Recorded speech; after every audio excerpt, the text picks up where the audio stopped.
Form ready, sir? Yeah.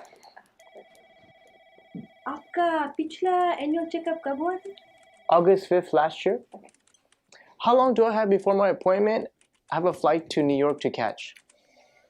आपके आगे 2 patients हैं सर.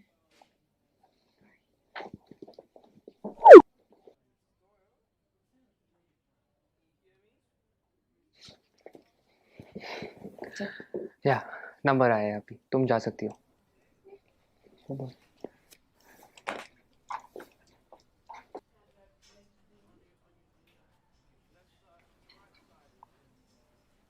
आप सॉफ्टवेयर इंजीनियर हो क्या?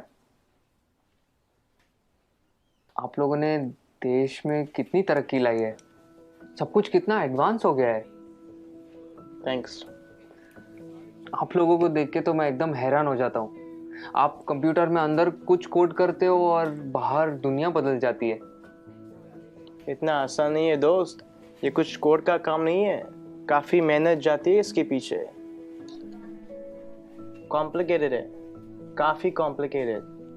वाकई, इसीलिए तो आपको इतनी तनख्वाह मिलती होगी ना. Why does everyone just sees the money in it? इसके पीछे की मेहनत कोई नहीं देखता. हम हिंदुस्तानियों की सोच ही छोटी है.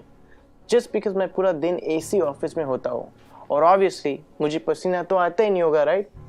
आप लोगों को ताकत यूज करनी होती है, हमें दिमाग लगाना होता है.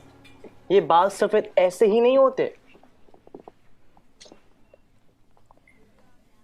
Let me give you an example. वो ECG मशीन देखो, सब कुछ कंप्यूटराइज्ड है. आपके बॉडी में क्या क्या चल रहा है सब कंप्यूटर से निकाल सकते हैं. प्लेन की, ट्रेन की, लाखों रिजर्वेशन ऑनलाइन होती है.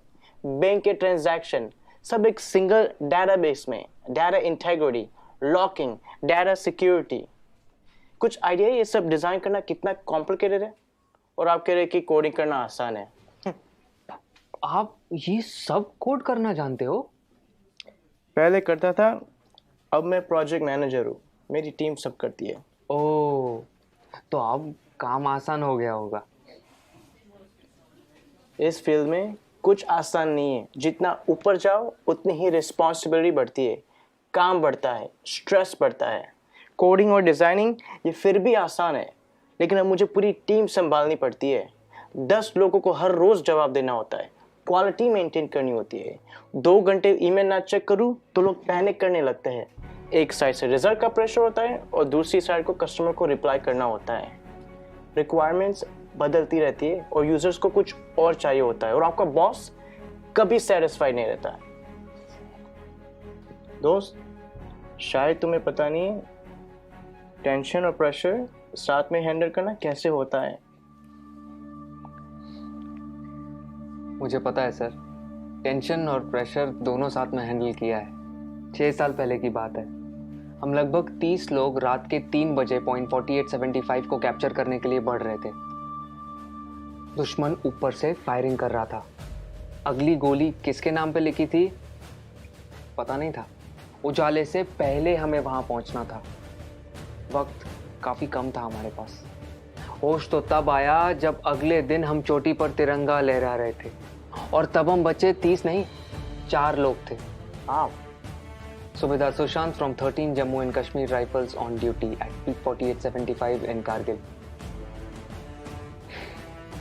मुझे बताया गया है कि मेरी टर्म पूरी हो गई है और अब मुझे सॉफ्ट असाइनमेंट का ऑप्शन दिया जाएगा. पर आप ही बताइए सर, काम आसान करने के लिए कोई अपनी ड्यूटी छोड़ सकता है क्या? उस दिन हमारा एक जवान दोस्त बर्फ में जख्मी पड़ा था. उस पर दुश्मन की गोलियां चल रही थी. हम सब बंकर के पीछे छुपे हुए थे. उसे बचाना मेरा कर्तव्य था और मैं उसे बचाने जाने वाला था, मगर मेरे कप्तान ने मना किया और कहा कि तुम नहीं जाओगे. मैंने इस यूनिफॉर्म में सबसे पहली कसम ये ली थी कि देश की सुरक्षा के बाद मेरे आदमियों की सुरक्षा सर्वोपरि है. ये कह के वो खुद चले गए. उस जख्मी जवान को बचाते बचाते हमारे कप्तान शहीद हो गए. उस दिन से जब भी मैं बॉर्डर पर होता हूँ, उन गोलियों की आवाज और कप्तान का आखिरी चेहरा मेरे सामने आता है. वो गोलियां शायद मेरे लिए थी.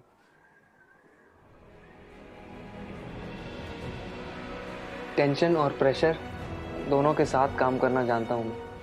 Sir, take this on. Yeah, sure. It was nice meeting you. Thank you for your service. जय हिंद। जय हिंद।